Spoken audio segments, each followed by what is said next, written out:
Okay guys, welcome back to day 3 of our fly on the wall observation of Team Joriap filming Feng Shui Life Force Energy. How are you guys doing today?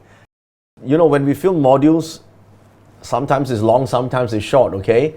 So if you have to go, you go, yeah? So, but if, again, there are no replays because as you know, I'm taking this footage and using it as a final product that will be sold for $1,997. If you would like to watch the replay or watch the full program in the end, I would urge you to support me and my team, who's worked really hard behind the scenes, all these people here right now at this time of the night. Get the course, okay? Please get the course. It's really good, okay? It will change your life, I'm sure it will. Or join Feng Shui Academy, which due for its reopening and relaunching. More about this tomorrow. Feng Shui Academy has been, the last time I launched it was 2019. That was that long ago, before the pandemic. So this is the new Feng Shui Academy. So if you stay tuned for it, I'll talk about it tomorrow. Okay. Cecilia is asking this question. I was told that period 9 does not have any good charts, but my new house cannot be completed in before period 9. I'm worried, what can I do? Okay, so Cecilia wants to get a period 8 chart because she's under the impression that period 8 has more superior charts than period 9. Okay, this is a little bit of a true and false right here, okay? It is period 8 charts, it has better charts in terms of usability. So which means that certain charts are easier to use and cross platforms, meaning multiple industries. Whereas if you go for period 9 charts have absence of what we call prosperous facing, prosperous sitting formations. Wang San, Wang Hong, they don't have such formations. Therefore, they're somewhat restricted in that sense. But if you're in the right field of work, right industry, and perhaps even the right skill set that matches the chart of period 9, it's still a good chart, okay? So in other words, Cecilia, if you have to have a period 9 chart, just adjust your career and adjust your business and skill set to match the house instead of having the house to match you. See? Okay. This is Eva Mendez is asking, can Feng Shui help me solve a very complicated relationship issue? I think I've fallen in love with my husband's brother. Oh shit. Yes, it's possible, okay? But what is the ideal outcome that you want to resolve right now?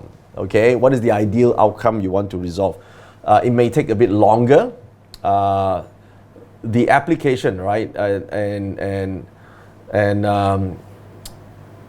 it's okay. In simple ways, if you just apply good directions and bad directions, then of course it's not. This is a very specific problem, and you got to probably divide this problem into multiple portions in order to deploy Feng Shui. So step 1, get this thing solved. Step 2, get that thing solved. Step 3, get that thing solved. So it's like a stage-by-stage solution. We got to figure this out maybe from the perspective of Ba Zi as well. What would be the ideal situation, and then deploy the Feng Shui solution. It's possible, but it takes time, okay? Tom is asking, I'm thinking of becoming a full-time Feng Shui practitioner. Well, good for you, Tom. I'm not money-minded, but one has to pay the bills and put food on the table. Of course, Tom.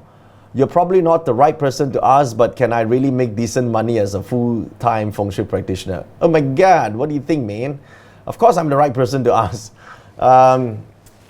Yes, as a Feng Shui practitioner, to make a decent living, it's not difficult at all. Being able to get, there's so many people coming into wanting to become Feng Shui practitioners, okay? Some do it, part-time, some do it full-time. And if you're decent, above average skill set, then being a Feng Shui practitioner is really suited for lifestyle entrepreneurs or lifestyle, people who very focus on having a very relaxed lifestyle. Because honestly, you don't do Feng Shui consults every single day. You maybe do 3-4 days, or you group all the consults into 3-4 days, and the rest of the week you just relax and do, enjoy it with your family. Okay, if that's our lifestyle and it's good, and you make decent living, and you work for 1 to 2 hours a day, that's pretty much a very decent practitioner. But if you're one of those hardworking ones, in between, i.e. this guy here, then in between doing consults, you can write books and give talks and do classes. and start new businesses. So there are a lot of things you can actually do, but your basis as a practitioner of Feng Shui gives you decent income. The problem with a lot of people, I think for you as well, Tom, is that fear. Fear holds you back, not Feng Shui or lack of knowledge. It is always fear. Guys, how many of you agree with this? Type 1. It's fear of being able to do this. You're scared, right? So I can tell you the greatest thing to overcome fear is either A, you have enormous faith in something, or B, you actually fear something so bad that just propels you to move, okay? So either you're inspired to be different, or you're really scared of something and then you want to prove your haters wrong, right? How many of you here would like to prove your haters wrong? For me, it's a great source of motivation. I don't know about you, for me. That I have a lot of haters too, when I get started, and even now in the field, in any field you will have haters. If you don't have enough haters, you probably are not that popular yet. Okay, so there are and the best thing in life is to be able to prove them wrong. Your success is the sweetest revenge. Okay, so there you go, Tom. Brandon's asking, which book should I start with if I want to learn Feng Shui on my own? I'm both English and Chinese literate. Okay, the answer, Brandon, is don't start with books. This is my new thing. I know I've written so many books. I would have recommended my book, but yet I say no. Why? Because I realized that teaching someone after so many years, 27 years in teaching, is that it's better that they start as a clean white piece of paper than to start with preconceived idea of what Feng Shui is and isn't. Okay? The hardest ones to teach is that they have been in one system for too long, and then they base everything on trying to fit to that system.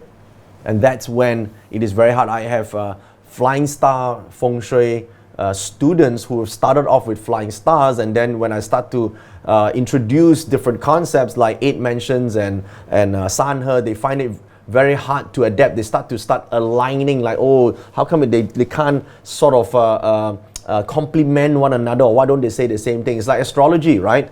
When they have started, let's say, with Western astrology or Vedic astrology, and then they learn Chinese astrology, they're trying to say, how come my Western astrology doesn't match my Chinese astrology chart in these aspects? They're not meant to meet each other. They just tell different things. But the problem is preconceived ideas slows people down. So my suggestion with you, Brandon, is don't start with books. Start with this program or some of our training programs that takes a multi-system approach. A multi-system approach, unless you're really open-minded. Okay, this is the right place to start, guys. Okay. John Lee, or Jean Lee, I'm sorry, I don't know if you're John or Jean. You have so many Feng Shui courses. Which one would you recommend that can help me quickly become a Feng Shui practitioner? Without a doubt, Feng Shui Academy is the best place to start your training in formal Feng Shui practice. Okay? James T saying, I heard put salt cure can negate 5 yellow. Okay, what is a salt cure? Okay, firstly, salt cure is bullshit, but I'll tell you what a salt cure is, alright? Okay, bullshit is a very strong word. I should tame myself down a little bit. Salt cure is when they put salt or some raw salt with some old Chinese coins, and because they believe salt is of metal element, natrium chloride or something, and so putting it at the 5 yellow with water together with some coins inside will produce the immense element of metal to mitigate the 5. But this boils down to the belief that your natrium chloride, your salt, is actually metal in the first place. Okay, so this is an invention, but in my own experience, it doesn't fix the 5 yellow. The best way to fix the 5 yellow is to use actual metal. Okay, that's the best way to pacify it. Okay, that's just my experience with this. So, and Yong Man Hong is saying, I stay in a HDB block. I'm really confused about the block facing or the unit facing. Can you help me out here? Okay, I can. A block facing is the whole entire block as one big house. A unit facing is like that unit itself, just your unit itself with its own individual's orientation. So you're confused is because you don't know what they are for. They both exist. Both the unit facing and the block facing, they both exist. They're just not the same. So you use, listen, Man Hong, you use the block facing as the reference point to plot the natal flying star chart. The apartment facing is irrelevant to plotting a flying star chart. So you don't use the apartment facing for that purpose. You only use the apartment facing for Qi Men Feng Shui charts. In Feng Shui Academy, we talk about that, okay? So block facing and apartment facing are rarely the same thing. In fact, they are used as different ingredients for different types of charts. That's the only reason why we need to know their facing. Caleb Smith, what is the Sachi and how to mitigate Sachi? Sachi means, translation means killing energy. It means negative vibrational energies. There are two forms. One is the physical form, which you actually see like T-junction roads, sharp corners, or menacing features from the environment. The other form of Sachi or negative Chi is the intrinsic version, which is based on the charts, where there's negative components of flying stars that converge in one particular sector. We also call that Sachi. To mitigate physical Sachi, we use back physical structures. To mitigate elemental or intrinsic type of Sachi, we use 5 elements. 5 elements and dates. Certain dates and times can enhance or weaken the energy. Okay? Leona, how do annual stars interact with natal stars? Which one should we read and how do we interpret them? Okay? Now, annual stars are called visiting stars. They interact with natal stars in the sense that they influence the nature of. Okay, it's like that. If you come to my house, you are the guest and I'm the host. The guest can have a conversation with me. The guest can bring a gift for me, or I can give a gift to the host. Okay, so if you are the guest, you come to my house, you bring a gift, you are a good guest. Okay. Now, likewise, annual stars coming into the natal chart, if they bring a gift, it's like they produce the element, they strengthen the element, they combine with the element, they interact in a positive way. That's called a good annual star, enhancing the host. Okay, that's how you read it. We talk a lot about this in Feng Shui Academy. All right, is there a difference between Qi Men Feng Shui and Flying Star Feng Shui? Huge difference, Songki. Huge difference. Qi Men Feng Shui is based on Qi Men. Flying star feng shui, it's flying stars. It's like saying, is there a difference between a durian and a mangosteen? Yes, they're both fruits, but they both are different types of fruits. Okay, which tastes better? I don't know. Durian definitely, but it depends. Okay, SS Chin, I'm so confused with flying feng shui sectors and how it relates to my parts. My parts has a lot of wood elements. My feng shui say east and southeast directions are good sectors for me. This is contradicting. Which should I follow? Okay, good question. Okay, first of all, we don't relate our parts elements to the feng shui elements. The feng shui elements work for feng shui principles. Okay, when you don't mix it in this format, you use only the branches in your parts as visiting stars. So you don't mix the system.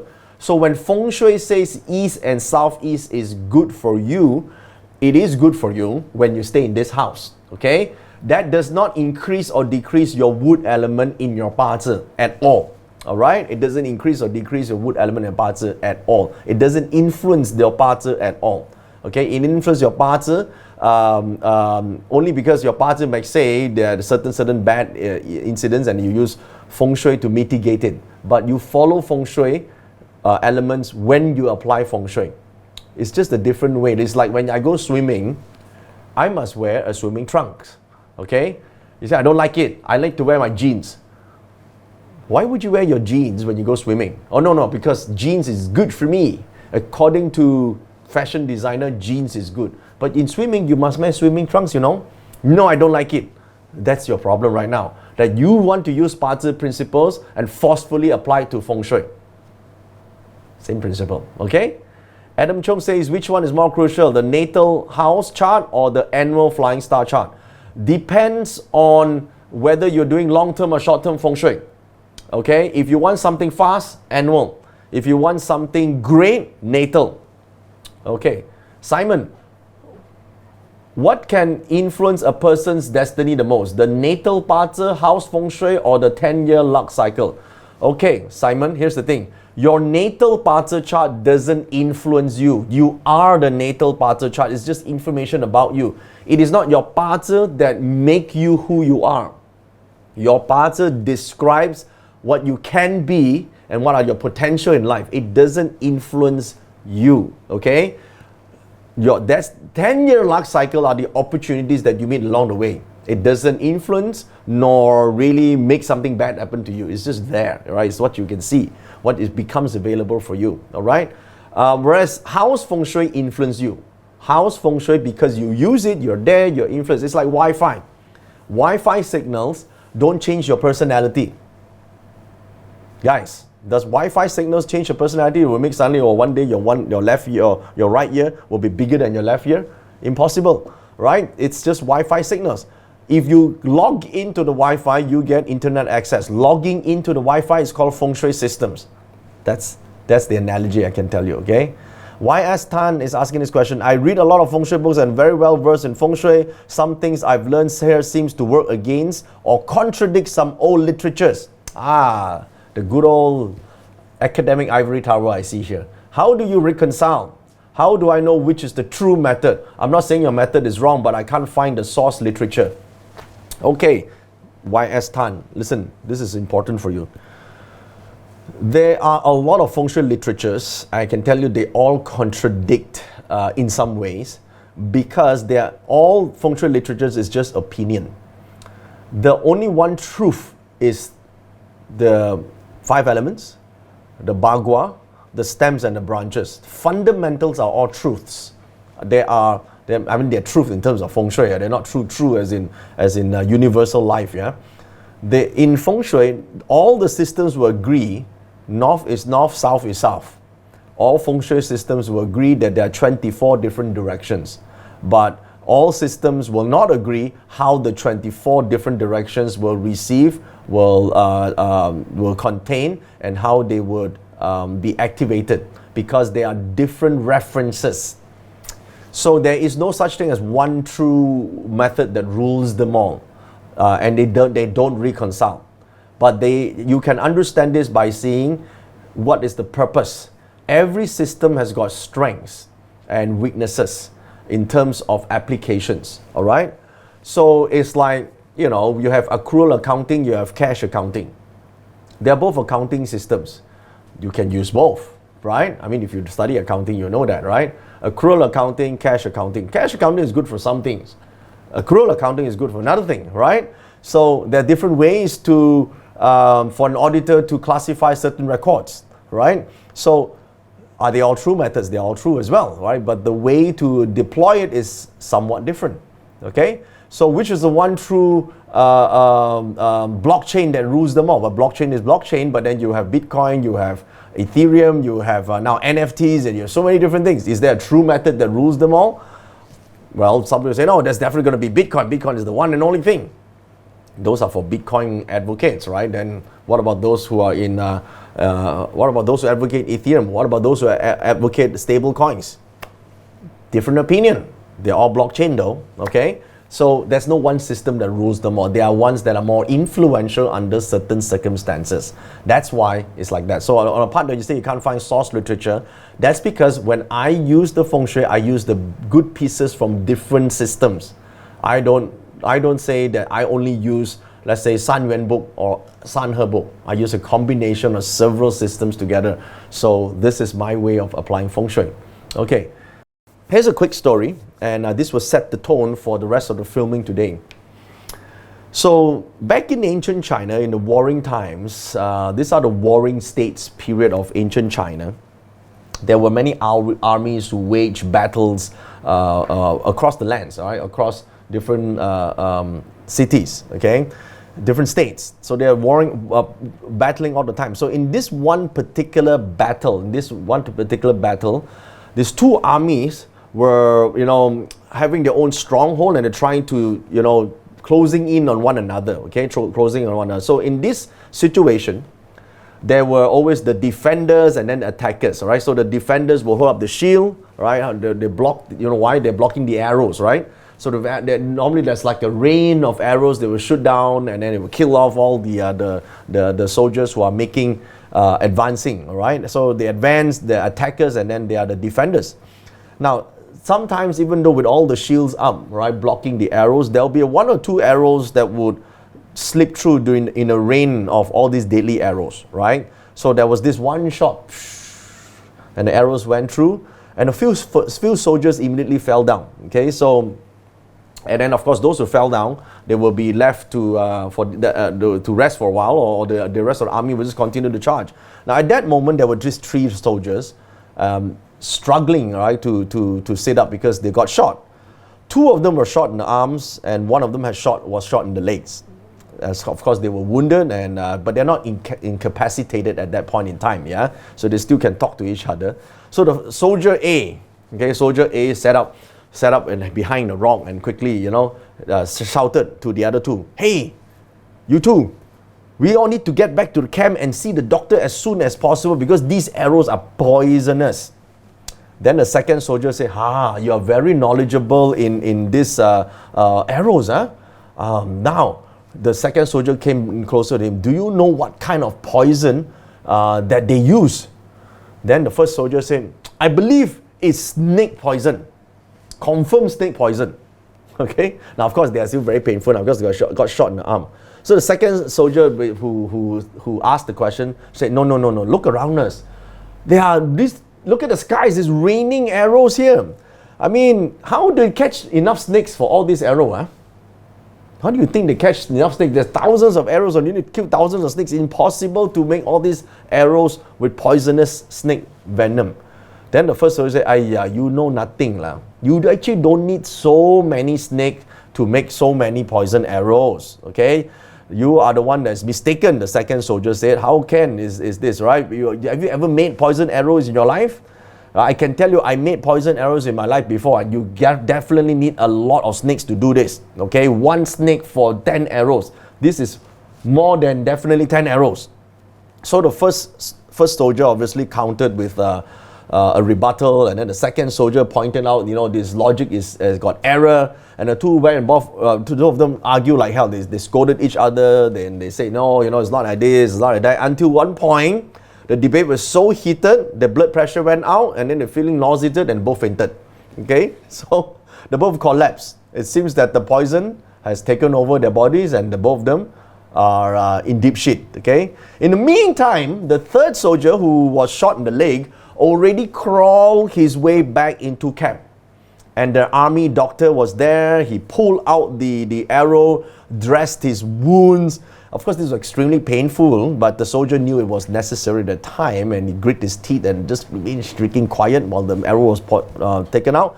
And the nature of the poison was then determined, and the correct medicine was then administered. Okay, so of course the third soldier's fever and nausea subsided, and his head began to clear. And after a few hours of rest, he's ready to join the battle. And he realized at that time that the other 2 guys were not there because they were dead and no one survived. Okay, now this is a very important story. The metaphor behind it is very, very important, and it sets the pace for the entire training for Feng Shui, life force energy, as well as our training today. Okay, so I'm going to take my time to explain to you guys here. Poison arrow is generally just a metaphor here to understand something, that in the midst of all our challenges in life, life is a series of battle. Okay, pulling out the poison arrow and then asking who created this. It's like trying to find out what is the source of Feng Shui and who created this system and why they created this system. People have these debates all the time, right? And they try to trace the history, become historians, and try to look for, solutions to the truth. Just like how many questions that we've seen earlier on, right? Now, just understand that the momentum of these armies here is the powerful current of life that sweep us all along all the time. It's like, and they're charging, that people are attacking us. They are enemies from all grounds, and incoming arrows that represents different types of conflicts: external conflicts, internal conflicts, career conflicts, financial conflicts, emotional conflicts that we will have to encounter along the way. And they can come from simple disagreements to outright personal insults and attacks. Okay, such attacks may include malicious innuendos, false accusations, rumors, backstabbing, slanderous accusation, whatever you call it, right? Many poison arrows rain down at the same time. But we have to move forward, right? And most of these arrows will be bounced off our shields and armors, but a few might get through.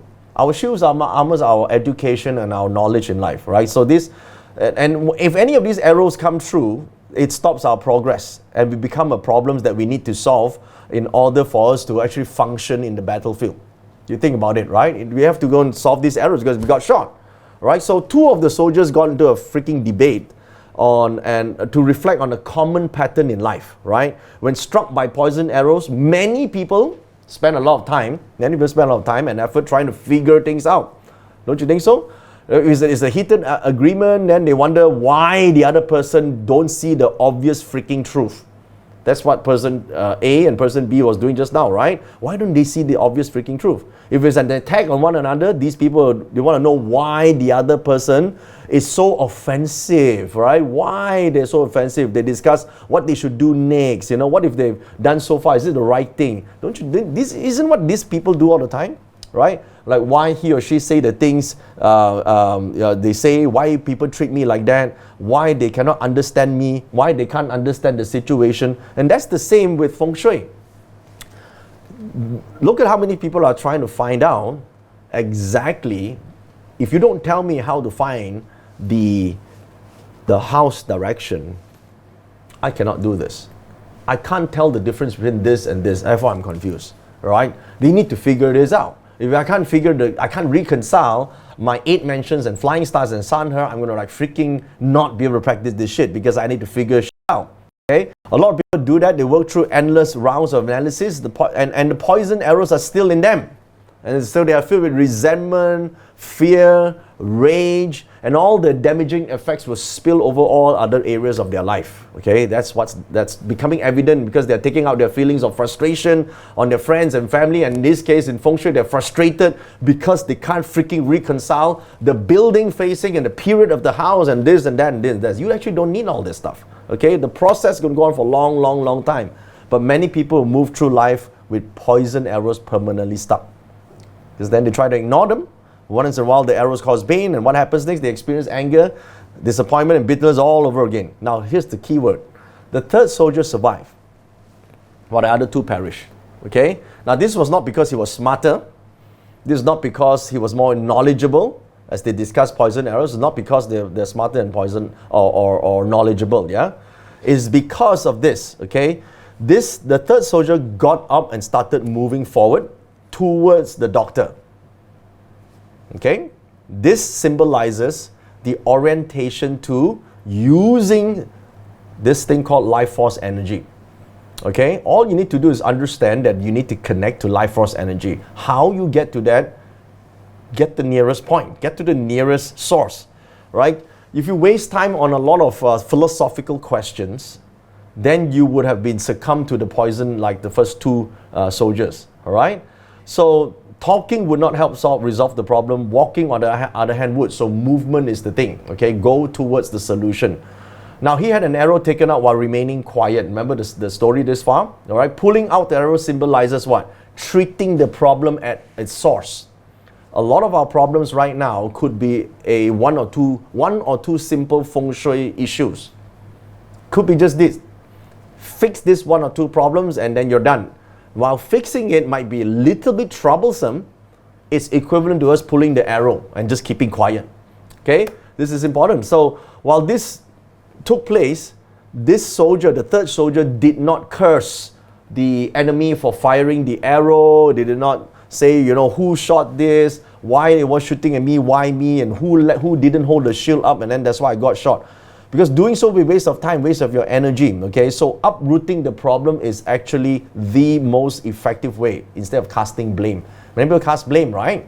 They cast blame, right? Because my teacher never tell me that is the move-in date and the construction date. I'm freaking confused. It's all his fault, right? Look at this. It's conflicting. It mentions conflict with this one, conflict with that one.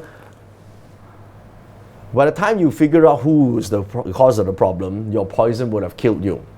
Use whatever is closest to you. This is important, okay? Now remember, the last part is he took the antidote. He had faith in the doctor. He took the antidote. This symbolizes what? This represents the healing work that must be done in resolving the problem. Okay, identifying the poison at this point would make sense because the doctor was in the position to devise the correct countermeasures. All right, this was the sharp contrast with the other two stupid idiots that were debating, because there was nothing to do about the poison, whether they can reach to agreement or not. Right. So these three things, if you understand the moral behind the story, is if we get shot by arrows of a lot of slander, haters, people who pull you back in your work, rumors, conflicts, internal in the family, external to the family, rather than dwell on how and why we got shot, we need to respond in the most proactive way. Okay? So our first priority will be like the soldier, is to get up and start moving with definite purpose. So, and this of course is in line with a lot of what people will say, action speaks louder than words. And is this true until today? What you want to do now is to focus on the application without too many internal conflict or whether or not the chart is right. Okay? I noticed that a lot of questions people are asking is, I may have the wrong chart because I measure wrongly. I got a garage over beneath my house. The chart is this, There are a lot of things that can be conflicting. But let's just put it aside and assume the chart is okay for now and learn the application, try 1 or 2 times, and then you see some results that gives you the confidence, then move forward, and then you can rectify the charts to actually fit the house. That's what I suggest, okay? Don't let too many small little things of conflicting theory at this point. I know it's counterintuitive. I know you've been a student in your whole life. You gotta have the whys before you can freaking practice something. But I'm reversing this for now. Now you guys have the right mindset, okay? So now let's talk about antidotes, okay? I'm the doctor for now. You come to me, I give you the antidotes, you apply it to the poison arrows that have been symbolically holding you back, and move forward to goals. All right, so let's film this called Feng Shui for Wealth, okay? Let's start with this first, okay? All right, become fly in the wall now, fly in the wall, fly in the wall. Hey guys, it's Joey Yap here and welcome to the Feng Shui Life Force Energy Training Program. In this module, I'm going to talk about wealth, specifically Feng Shui for wealth.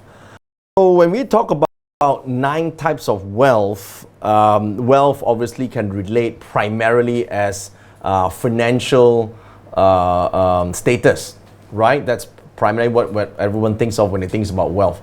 Now, when you think about this, I want you to also reflect conversely, yin and yang, okay? You can say wealthy financially or poor financially, isn't it? Right? If someone could be poor financially, well, clearly that means they don't like to talk about money, they hate talking about money, they don't know anything about finance. That's called being poor in money. There are people like that. There's the moment they talk about money, they're asking for money, talking about money makes them uncomfortable. How many of you know someone like that? How many of you know someone like that? They're just uncomfortable when they talk about money. They just feel bad about it, okay? And they don't like it when other people are talking about money. You shouldn't talk about money. You shouldn't talk about money. That's poor financially. That's what makes them, energetically repel this. Okay? Now that doesn't mean that just people who are good financially or wealthy financially always talk about money, but they are not resentful of it. Okay? So when the Feng Shui, energy-wise, as you will learn shortly, you're able to foster or nurture financial energies, vibration energies in a positive way. You don't resent finance anymore. In fact, you are okay with it, you're comfortable with it, and therefore attract more. This is the first type, okay, of wealth. The other types of wealth is this. Attitude can be a wealth. Attitude. Now we say, how can attitude be wealth? Well, think about it. Can someone be poor in attitude? Can someone be poor in attitude? Negative attitude is contagious, you know. Like it's like an energy vampire. They're just there. They lurch onto you. They just drain you. They demand this. They ask for that. They complain about stuff. They freeload off you. There are people, there are some relatives are like that. There are some friends who are like that, and you still call them friends. I mean, surprisingly, after so long. Some people just have a very poor attitude, a scarcity attitude, all right? And some people have a wealthy attitude, a more magnanimous, generous, easygoing, a person who has a very optimistic view of life and charming and beautiful, joyous behavior when they are polite, when they meet other people. And it comes across as genuine, and that's someone who is wealthy in terms of attitude. And that actually makes a huge difference in terms of what we call wealth energy. So wealth energy is not just money, money, money, money, but it comes across as 9 different versions. That's how Feng Shui can help you, okay? So let's think about another element of wealth. How about character? Now, character and attitude is quite close. Now, instead of saying someone wealthy in character, can I say someone is poor in character? What do you mean poor in character? Well, poor in character is someone who lies, who cheats, who steals, who freeloads other people. This is, character-wise, is bad. Lack of integrity. Who promise and do not do it. It's someone who you can't count on, basically lacks of integrity. Say one thing and do another. Are there people like that? There are people, you may say, some people already correctly say, these are the rich people. No, in fact, they are like that. That's why they keep seeing similarities along a lot of people. Imagine that you have this illness called poor in character. So if you're rich in character, conversely of all this, is someone who is honorable, someone who has integrity, someone who says something and does something, someone who says what they mean and mean what they say. It's a huge difference in life, okay? So in Feng Shui, in financial wealth, right, as an example, is the easiest to understand. And we're talking about this, right? Most people, when they talk about wealth or money, it's about just making ends meet. Okay, now those, of course, who obviously talk about getting rich or becoming wealthy, what they mean really is making a better living or living your dream life. Okay, so there is a gap. If you see here on the slide here, it means going from making ends meet to making a good living, right? Or living your dreams. So the goal of Feng Shui to enhance the stars or the sectors in the place is generally to put you comfortably at this state right here of making a living or living your dream life. That's the goal of setting up your Feng Shui. However, if you want to make a fortune and achieving beyond your wildest dreams, that part requires a quantum leap. Okay, so that, you know, you got to leap when the opportunity comes. Feng Shui can get you ready. But until you have faith that you can take an opportunity and benefit from it, that part, you know, is up to you. This is why Feng Shui cannot guarantee riches. Because not everyone takes the opportunity when they come. Not everyone takes the quantum leap. Not everyone does that. This is like people who are offered the same opportunity, maybe 1 or 2 will raise their hands. And those who don't will miss the boat. So in terms of 9 types of wealth, it's like that. Let's start with this. Wisdom is star 1. So North represents the palace of wisdom in general. Okay? A palace of wisdom, or governs wealth of wisdom. Remember, wisdom is knowing when not to do something stupid, okay? So, how not to kill yourself or not to damage your life and not to self-punish, and it's knowing how to use knowledge. Whereas the knowledge sector is the number 4 sector, okay? That's where Southeast area. The spiritual sector is star 9, which is the fire element that is in the south, okay? So Southeast for knowledge and South for spiritual matters. Because love is a matter of expression and communication and connection, it is governed by Dui Gua, which is, Dui Gua is joyous and joyfulness. Joy and happiness is the result of your love. Therefore, Dui Gua, the trigram of joy, west sector, number star 7 represents love and connection. Okay? So these sectors in the home, there are a few things to see here, guys. Okay? There are a few ways to see this. I hope you can catch this because this is just an introduction to wealth here, yeah? Which of these sectors is your creation and wealth palace? Which one? Okay? Which one of this is your creation and wealth palace right now? This is one way of seeing it. Which one is it? So if you see, let's just say your creation and wealth palace is in the southeast, then part of your financial, your wealth energy primarily can stem from knowledge. Okay? And if it is in the west, love can be your capacity for wealth. Where is your creation and wealth palace? That's one way to see it. Okay? Now, relax first, yeah? Relax. I'm going to tell you how you can see all this here slowly, okay? That's one. Second thing is this, okay? The second format. In a chart, let me show you a chart, okay? Let me show you your personal destiny chart. It's easier to understand, okay? Now, if you look at the personal sectors, you clearly could see the most basic level. Southeast is creation and wealth palace. So southeast is the home base for star 4, right? So star 4, which is representing knowledge, is this person's personal wealth star.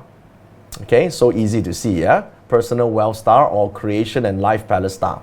Now, what you see here, the Feng Shui personal destiny chart is an extension of your base natal chart. So many people look at 8 mansions and only see 8 directions, but 8 mansions is the core of the 64 hexagrams. It is also the core of the San Yuan Feng Shui. It's the static chart, but you also have a dynamic chart. A dynamic chart is when you take into your entire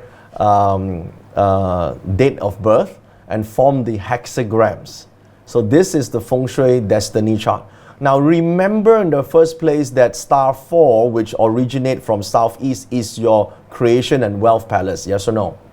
Okay, so which means in this box, as long as I see a 4, these areas are also wealth related areas for me. Can you see a 4? Okay, now it's for this person. Where is, now for you it might be different who are watching this, because where is your creation and wealth palace? I'm just using this example here is because my creation and wealth palace for this example is in southeast, and I know southeast based on the low shu is number 4.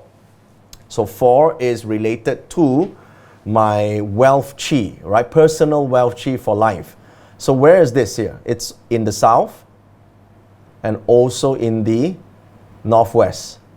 So if it's in the south and in the northwest, what is the south? South is spiritual wealth and northwest is character wealth. Okay guys, that was the topic on wealth. I can see a lot of questions here. I got a bit distracted with some of the questions as well, but yeah. Now listen, for you guys, just keep it really, really simple. This 9 stars is just basically means which type of wealth you basically can become wealthy in. And when you're wealthy, even in courage, right? Some people just through sheer courage make millions. Okay? Some people through wisdom, because they're wise, they're able to invest very wisely. Some people who have great attitude, okay, they have perseverance and drive, and you know, they work well with other people, and they have very good partnerships. Some people through love and connection, they marry the right people. So hey, wealth can come in so many forms. You'll be surprised, okay? You'll be surprised how this actually deploys in your chart, okay? So this is the starting ground about the 9 types of wealth. Okay, the next part is about wealth enhancement. Do you want me to film that module now, or shall we do a relationship one first? I think the relationship one, a lot of questions regarding relationship. Okay, all right. So the director requires me to do the relationship one instead of wealth, so we'll film the activation of wealth later. We'll film relationships. So which one should we film first? The 9 biggest, that one? You address some of the biggest problems one first. Okay, so the one, all right. All right, so this module is the 9 biggest concerns. I don't like this title name, we'll change the title in the end when it comes out. Yeah. Okay, so the working title is called the 9 biggest concerns in having a relationship. Sounds lame, eh? Okay, never mind. So why don't you guys come up with some good titles for this? It's basically 9 problems common problems we have, right? So give me a good title for it. But the working title is called the 9 biggest concerns in having a relationship. So I avoid mentioning the title name in the filming of this. Then later on, you just add back that slide onto it. Okay. Hey guys, welcome to Feng Shui Life Force Energy. And in this program, in this module, I'm going to talk about the common problems that people face when it comes to relationships and how we can use Feng Shui to mitigate and correct the problems. So here are some common problems here on the screen that you could see. And well, the first one is generally I feel that a lot of times possibly this question, I'm not good enough. Okay, I'm not good enough in a relationship, so I can't keep up, or maybe this might be too good to be true. And because there's some inferiority, and then there's different balance. Maybe the husband is making too much money, or the wife is making too much money, the husband feels small. So this I'm not good enough thing, how do I fix that? Or things don't seem to work out right now. We don't talk to each other. You know how the song, we don't talk anymore? Something like that. How do we fix that from a Feng Shui perspective? Or maybe he or she is too clingy and needy. It's MKF. Okay, don't put NKF in here. MKF means Ma Gao Fan. Okay, so he or she is too clingy and needy. How do I fix this? Or another problem would be, I still love him or her, but it's just not the same. Don't feel the same anymore. Or I feel unappreciated in this relationship. I feel unappreciated. How do I fix this? Or I'm unsure if he or she is the one. Not too sure. I'm just 為咗繼續而繼續. I just continue for the sake of continuing. Maintain status quo for the time being. I don't really know, but but it's not the one I want to marry. I don't feel so, but just prolong it a little bit more. Okay. Or maybe this is worse. Right? I think he or she is cheating on me. How do I fix that? Or this is the most juicy one. Sex or lack of it. Or number 9, communication breaks down. How do I fix it? Let's look at when things don't work out. Okay, when things don't work out, it can mean that you've lost interest. It's somehow your direction your goals in life are going the wrong direction than these individuals. Okay, it's possible that that's happening, right? That what your path is going in a different direction, and that person is going in a different direction. So you gotta look for what we call common grounds, things that bind you guys back together, sharing the same journey, meeting at certain wavelengths. So what do? Well, the easiest thing to do is this. Check this out. On your chart, select personal day pillar, select tree harmony. Okay? Personal day pillar, select tree harmony.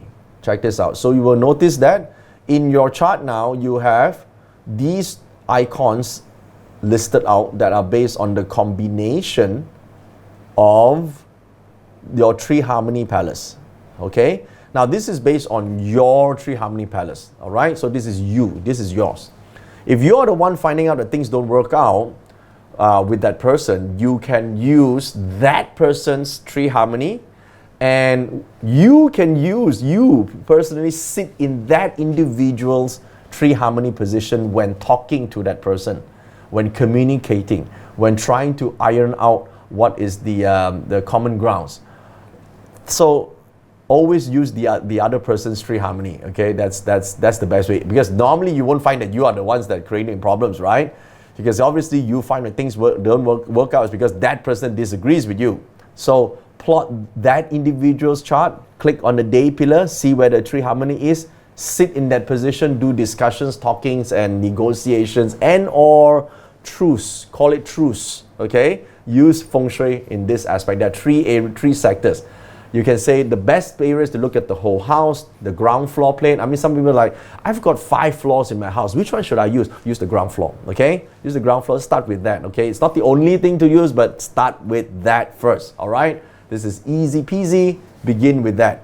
All right, here's one more thing, okay? It's one more thing. Let's look at this third issue. He or she is too clingy and needy.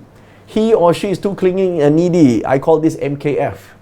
MKF is Macau Fan. Wow, every day you have all these problems, and if he or she doesn't call you, he or she cannot sleep, and every day must talk, and then talk about the same thing, and then ask you, expecting a different answer, but if you say something different, he or she is not happy, and if you don't tell where you are at any point in time, he or she will feel that the partner will feel, oh, you don't love me anymore, and you don't tell me where you are, you don't report to me. I need you to turn on your GPS so I can see you where you are right now, to make sure that I can still be with you. I need to see your heartbeat in my iPhone watch.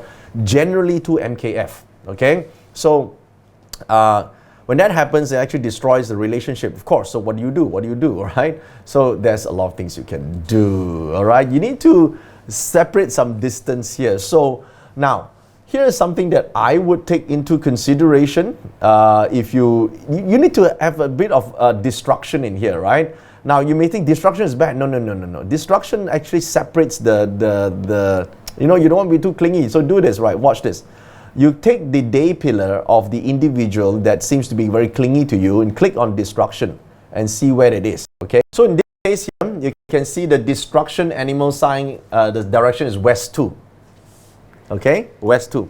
So which means this is the other party's is being too MKF, right? So you're like, thank you, Mson already. So what to do? So, okay, you sit on the West 2 area and have a open talk and say, you know what? There's boundaries. Okay, this boundary you don't cross. You cross, it's GG, good game. Game over, okay? So you gotta set the distance, but this is a destruction with the day pillar, so it doesn't really destroy everything, okay? It's just sort of give a friendly warning, a friendly fire that say, there must be a border and boundaries, and if you cross that, it becomes too difficult to breathe, okay? I told you earlier on at the start of today that there were 11 words that changed my life. 11 words that freaking changed the direction of my career and prompted me to take the leap of faith. And that 11 words are, if your Feng Shui is so good, why aren't you rich? Okay, of course it was stated in a very squeaky tone, because I remember the tone. And at that point, I was thinking, she's right. That's the problem. Okay? Nothing against the person. I think it's more anger with my own self at the time, frustration, because there's a ring of truth in this. If your Feng Shui is so freaking cool and good, why aren't you rich, right? Well, I could make thousands of excuses at a time, being 22 years old and not knowing what I'm doing, and I just started my career. I can say all that, right? But at the end of the day, fact remains, I could give excuses or I can give results in my life, okay? So still, I didn't take action immediately at the time. It took some time before. I knew that, okay, I want to prove this person wrong. I'm going to I want to do this. I want to make it happen. But the biggest change is I realized that I need a systemic change in my life. See, the word systemic is here. That means an overall improvement. I cannot just say I want to improve one thing in my life. I've got so many things because I'm a young person at the time. I didn't really know what I was doing, and I'm really sure whether Feng Shui is the thing that I can actually make a living out of at the time. All I know is all these theories. I know all these systems of Feng Shui. I know so much. I think I know so much at the time. And and it come to one point, and this was 2005, bordering to 2006. I remember I came across a piece of land. Okay, now systemic feng shui means big scale feng shui, evergreen feng shui, right? Look from the big picture, change from big picture. So I know that if I continue to stay at that time at my family home, that feng shui will not, that system, that area, that entire configuration of that feng shui doesn't support me to reach the level of success that I want to go. I will always be a small time player and, you know, a nobody and basically, yeah, a noob, right? And you know what the noob is, right? So I knew that I need to take the leap of faith to acquire the land. Now, the land was at that time slightly more than what I've got. I don't know if you got that feeling. It's like a scary thought at the time. And so at 2005, 2006, I finally mustered enough courage to take that quantum leap and bought that piece of land. Of course, today the land is worth way much more, but at that time I was just a young kid starting out. And the reason why I chose the land is because I know that on that land I could systematically use various types of feng shui that causes an overall change for me. But it will take some time. I know that because it's called landform feng shui. I know I can plan the right flying star charts, I can plan the right Xuan Kong charts, I can plan the overall formations, all because I get to design what I want. Of course it took time, right? But I can say now the rest is history. That was 2005 bordering 2006. And but today, lots have changed. If I look back every year, I can see, yeah, I didn't really see the movement, but once I look back over so many years, wow, I mean, I've come along. And that is a systemic approach based on systems, okay? But over the years, when I run my organization, when I run the company as a growing business owner, there was always been new problems, new issues, new challenges. Even my clients have new issues, new challenges, and unique problems coming up here and there, and which is very specific to them or to that situation. I mean, look at the last two years or so. The pandemic, new problem, right? Now, if we use the systemic approach to go and handle the pandemic, might be the wrong approach. It might take years before the effect might come in, right? So we can use a targeted approach, that specific problem, deal with it this way, deal with it that way, sit here, do that, meet this person here, activate this corner, use that specific angle or date. That's exactly how we, fix the small problems. Okay, so that is the major difference between these two approach. Okay, so here are the some of the workplace challenges that I see a lot of you have. And I know you asked various questions, but if you're not excelling in your work, one of the things could be your problem is misaligned expectations. What you expected from the job and what your boss expects from the job and what your company expects of you to do somehow is not aligned. And because you're not aligned, you feel you lost your mojo and you can't really perform, and therefore not meeting expectations and basically not getting the pay that you want to get or getting the career advancement that you want to get. So aligning expectations, okay? This is one of the things that I think specifically, how do we handle this?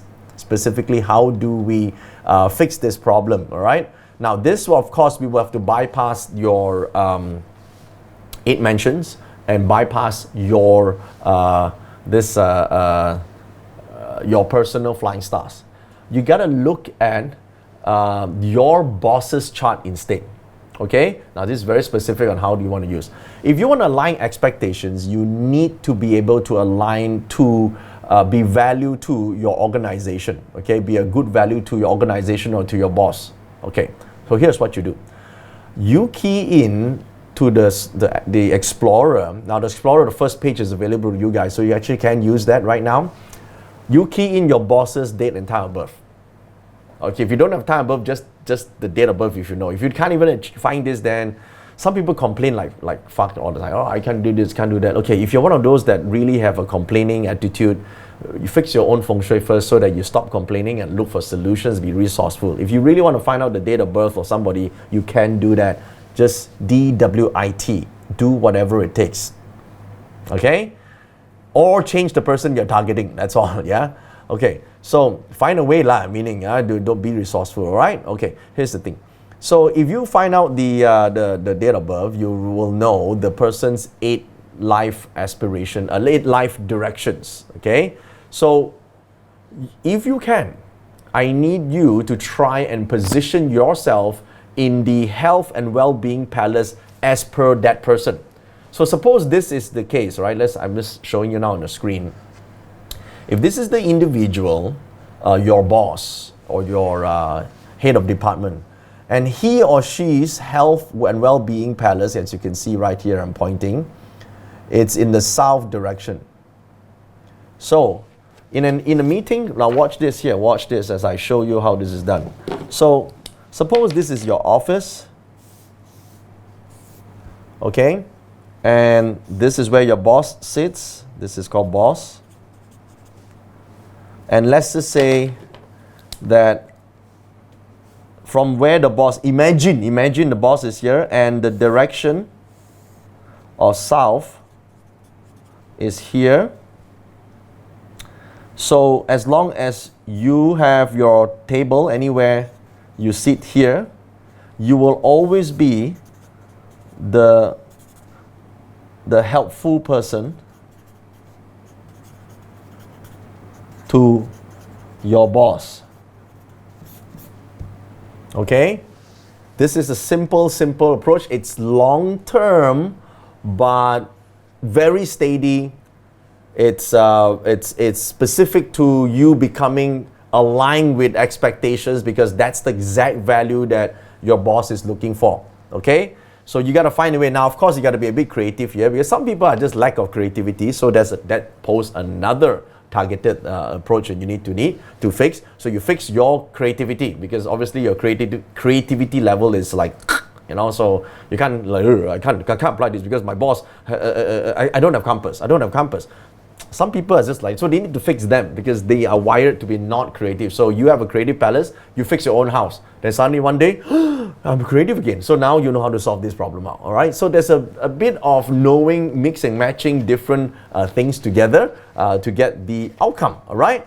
Let's talk about second thing. How about compensation and benefits? Would that be an important topic, guys? Compensation and benefits. Do you want to use feng shui for that? Yes, compensation benefits. Okay, all right. Now this time, for compensation and benefits, again, you need to use your own chart, guys. You gotta use your own chart. You can't use your boss's charts. It's your own charts, okay? Now, once you know your own charts, I want you to understand this thing called the flying star, the wealth stars, okay? So once you look at this, this page, use your chart this time, and because you are asking for wealth, okay, you are trying to improve your wealth. So here's the thing, watch this. You click on month. Month represents your work and your career and your business. So if you're asking for more for yourself related to work, it has to relate to your month of birth. Surely you know your own date of birth, right? Okay. Now, for those who don't have access, meaning all of you, then at least look at the combination element of your chart, okay? So here's the thing, right? So look at the month pillar, all right? And now look at this element here, yeah? Your chart, look at Jade Hall. This is the star for Jade Hall. Jade Hall is money increase in value, okay? So in this example here, your personal Jade Hall star based on your month of birth is in the southwest. Okay, so it's in the southwest. Take note. So this is called increase in value. All right, but it cannot increase forever. So what to do? Okay, this is what direction is this? This is in the southwest sector, correct? Southwest sector, southwest 1 specifically. All right, so what do you do with this piece of information? Well, then you go to the monthly star charts, okay? And on the monthly star charts, I want you to look at the southwest and just look at the months, scroll down the months to look at when star 8 arrives in the southwest. So when star 8 arrives, star 8 represents cash, immediate benefits, okay? So cash, immediate benefits arrive at your Jade Hall. That specific month, you can use the southwest sector of your home for activation. Which one? Southwest 1. Which day do you activate? When 8 also arrives in southwest. So you check and scroll down which day you have 8. Daily star 8 arrive. The month where 8 is there. The day 8 is there. Position water in specifically southwest 1.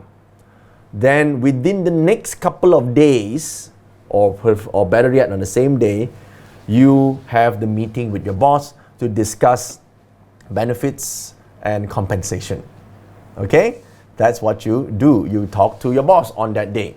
All right? So what do? You activate your Jade Hall on the current wealth star.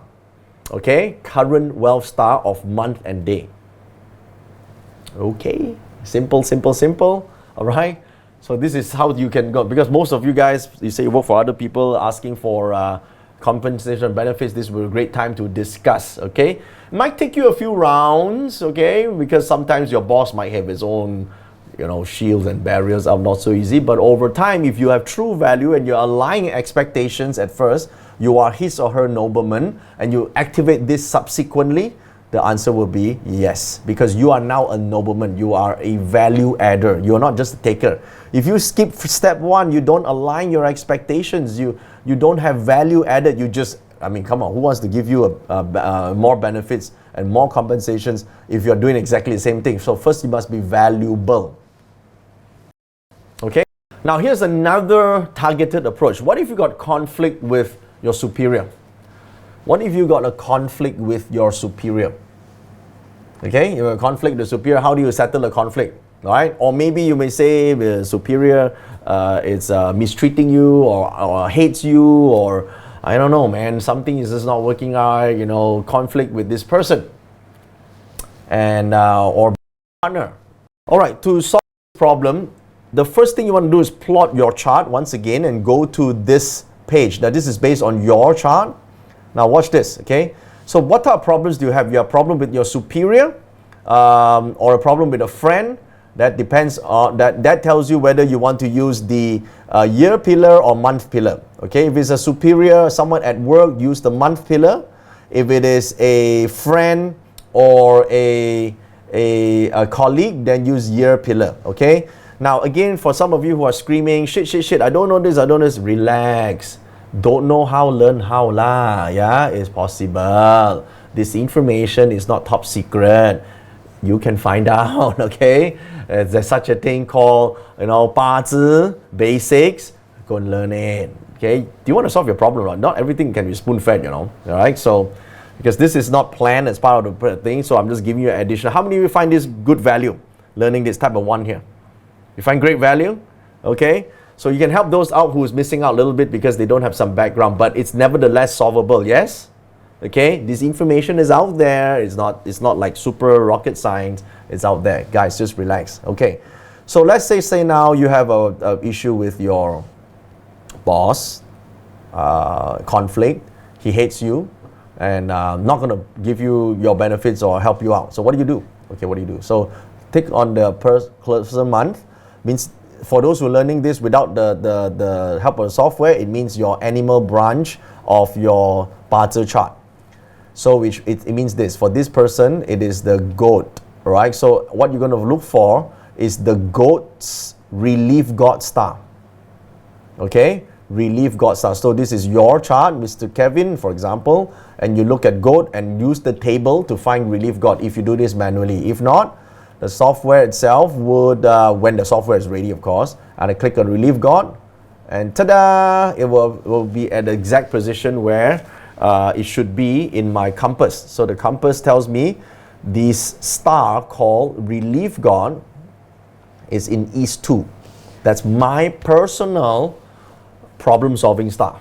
Okay, since I have a conflict that I need to resolve, I need to negotiate, I need to talk, I know East 2 needs to be activated. Okay? But when should I activate the East 2 sector? That would be the question. Okay, I need to now look at the flying stars. Okay, so I know the flying stars now. I can just safely ignore the annual chart. I just need to look at the chart in the east quadrant.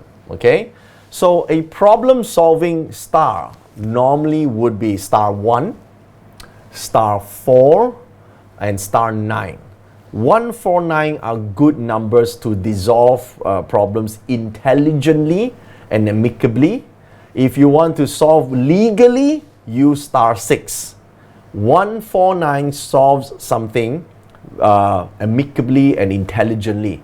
Star 6 solves them based on regulations and by the book. So as you see here, it's 9/1 on this specific date. On this specific date. And it's in the east. Why east? Because in your chart, east is the relief god star of your month of birth. So east is important. East 2 specifically on the date of this date. So what do you do on this date? Well, you can put a fire element or a water element. Usually fire helps you dissolve arguments better. Okay? So you can use fire element. But water element when you're negotiating money, fire element when you're negotiating every other things that is intellectual. Okay, so use fire lamp or candle or oil lamp. Keep it on during the day, and then you go and talk to this person. You have activated the energy. Okay, that's what you do. So this is targeted approach to Feng Shui, guys. Targeted approach. All right, guys, you find this useful? You like this sort of approach? Okay, there's a lot more, all right? A lot more that you could use to, help with your Feng Shui, okay? Now, let's talk about repelling and ward off, nullifying negativity. Would you like that? This is common, right? I got this negative shit that has been bothering me for some time, and I need to repel it, ward off, nullify negative people or events that is coming in my life. Okay. Now, depending on how you look at negativity. Okay. Now, this is where you're going to deploy on this page here the purple-white script. Usually, negativity can be year-long or month-long, or maybe whenever you've moved into this house. So many people have asked me, when do I use the Shui Kong Purple White script? Well, you can use it now if you are talking about this specific targeted problem. So let's say this last 1 month has been terrible. Accident happened, and then a freak accident seems to almost happen to you, and one thing after another, some bad shit is happening. Okay? Some bad shit is happening. But where is the bad shit happening? You can't pinpoint exactly where is it, right? Something is happening, it's just not feeling really good. How many of you have felt like this before? Like, you want to nullify something bad, but you can't put your finger exactly what is really bad. Just things are not working out in all different aspects. So now you need to fire Scud missiles at all different directions and nullify this shit, right? Okay, so click on the monthly purple white. Now, if you don't know monthly purple white, I know, don't stop screaming. I understand it. I know that. There is a book called Purple White Scripts. You can read the book and learn how to plot this by hand. It's a little bit time consuming, but it's nevertheless learnable. Plot the purple white script for the property that you're in. Select the month. Okay, let's just say now it's February, and you plot the chart for February, and you will see the combos. Okay, so if you discover that 2-5 is in the south, okay, now usually you will have a 2-5, which is a negative combination, or something 5. Combinations are quite unique when it comes to flying stars. Every time you see a 2-5, this is evil or problems or catastrophes or whatever weird thing is happening, and it's happening in the south for you, okay? And it's happening to health and well-being. Possibly that's why you're feeling some major issues, and whatever is happening or affecting you it's giving you this specific issues. Okay, so now that you know the cause of this sector, ask yourself: are you using actively this sector for that month? Maybe you want to deploy a bit of metal element in that area, because metal weakens the combination of two fives. For some people, they might want to use, they want to do this, what do you call that, singing bowls or whatever. There's metal energies in there that could really cleanse the area. This area requires cleansing. So you could cleanse it with metal, sound of metal, or you could cleanse it with some prayers, or you can cleanse it with holy water, whatever you want to do. This is the area for cleansing. Okay? Now, is it every month is like that? Well, some people are not affected by it. Only when you're affected by it, you know that it's happening in your life, because you're seeing this shit is happening. I'm going to repel this right now. So usually when you're feeling it, you will see this combo appear. Like just in this case here, you see the 2-5 appear, and it's based on the monthly purple white, which is the prevailing cosmic energy that's influencing that area. This is in the south area. So if you remove yourself from the south and you do a cleansing of the south area, that itself will be enough to actually suppress, mitigate, disperse the negativity for that period of time. One thing, right, about tomorrow, what's happening tomorrow. I've been telling you about this since day one, that at the end of our entire training here, I will be launching the Feng Shui Academy 2022, the new Feng Shui Academy. The last time I launched this program was in 2019, and for some of you who may be interested, because now we're reopening enrollments for this this training, is the best, right? It's one of the best Feng Shui training programs ever. So if I may say so myself, it will take you from where you are to where you really want to go, right? To be able to create, to learn the whole system, to create the destiny that you want to create and create the outcome that you want. Everything is in Feng Shui Academy, and all the details will be explained tomorrow. So I hope you can give me some time tomorrow to go through some of these steps and this blueprint, okay, with you guys. Now, what I'm about to share with you right now at this instant, it's not for everybody. Okay, right now, for some of you who are already been waiting for 2 years, 3 years, in fact, since 2019, since you missed the last intake, and maybe you want to skip the lines tomorrow and save time, avoid the congestions. And of course, I know you probably, if this is not your first time watching, our live trainings, you know that I always give something really, really, really special for those early access. Okay, so the best deal, and I haven't announced the deal yet. I haven't announced what we're going to talk about tomorrow and what's the Feng Shui Academy about. I haven't announced that. But if you decide to skip the lines tonight, and you want to be guaranteed to all the super limited access and limited bonus, then tonight you might want to decide to take that leap of faith to join me in Feng Shui Academy 2022. Now, just a hint. One of these extremely limited bonus is going to be epic. And I do mean epic, okay? So this is going to be some really special thing. If I may say so myself, if you enjoyed what you've seen tonight, and this new targeted approach to Feng Shui, then this something epic is really what you want. It's not part of the Feng Shui Academy, it's something extra. So if you're taking the leap of faith, because I'm not revealing what it is yet, then join me and you'll be promised all the bonuses that are limited tomorrow. You don't have to ask us, it will already be there as part of your package. Okay, so you've been searching for a guide, all this time, and you are in the comfortable position to take a leap of faith, then join me on joeyup.com/epic. And I do mean it's going to be something epic. I'm really excited for this. And so, and something extra here, right? If you guys are taking this leap of faith right now, joeyup.com/epic, there'll be something extra that no one else would get, and there's access to a very special meeting that we're going to have tomorrow afternoon. Okay, tomorrow afternoon, and we're going to meet and we're going to be talking about one special Feng Shui formula and application that I've not talked about even in Feng Shui Academy, and that formula is called 5 Ghosts Carry Treasure. 鬼運財.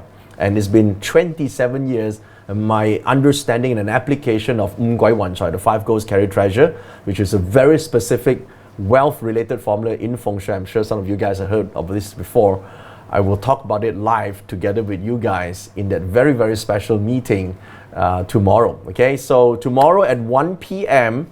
We're going to meet live stream, of course, here, and then we're going to talk about this new, first of all, meet and greet everyone who's taken the leap of faith, so that I can welcome you to the Feng Shui Academy of 2022 and something epic, as well as this very special meeting that we're going to meet over Zoom. Yeah, someone saying they can't make it to the Zoom. Oh, okay. So if you can't make it to Zoom, it is absolutely fine because you will get a replay of this 5 Ghosts Carry Treasure discussion, mastermind or masterclass, and I think you will love it. I think you seriously love it. Even if you've heard of 5 Ghosts Carry Treasure before, some time ago, it's time to get updated on the latest targeted approach to using this 5 Ghosts Carry Treasure. Okay, so enroll as long as you enroll before 9 a.m. Tomorrow.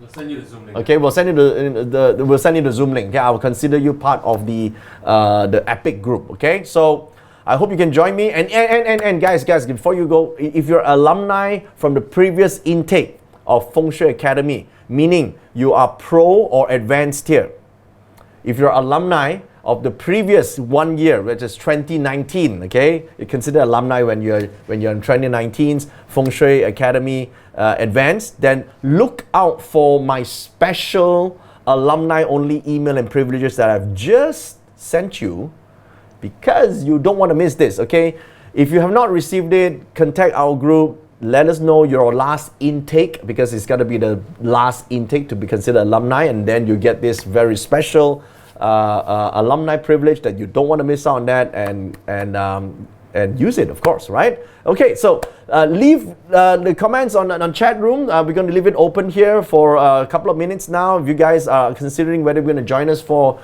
this leap of faith, for this epic event that you want to be part of, because it's limited. And then I'll see you tomorrow at 1 p.m. Or if you're not yet ready, it's fine. It's absolutely fine, because I haven't talked about the package yet. Nobody knows the package yet. What we're getting as, what is this epic thing about, right? Nobody knows yet. I will talk about it tomorrow. It's gonna be so cool, so cool. I'm so excited. Okay. So if you're not yet ready to join the Leap of Faith, then join me at same time tomorrow for the final session. I will be focusing on I plan to be talking about future proofing. Cultivating intimate relationships, living your purpose, finding fulfillment, personal and growth, sustainable wealth, making lasting changes, breaking free from toxic negativity or mental strength. How do you set up from your systemic approach to Feng Shui? But now that all these questions are focused on the targeted scenarios, I might actually be talking about more targeted scenarios with you guys. Okay, so let's just see how it goes. I'm going to plan this out tonight and write out the training for tomorrow. I'm so excited to be able to add value to your life. Okay, so I'll see you then, guys. Epic, right? Join now.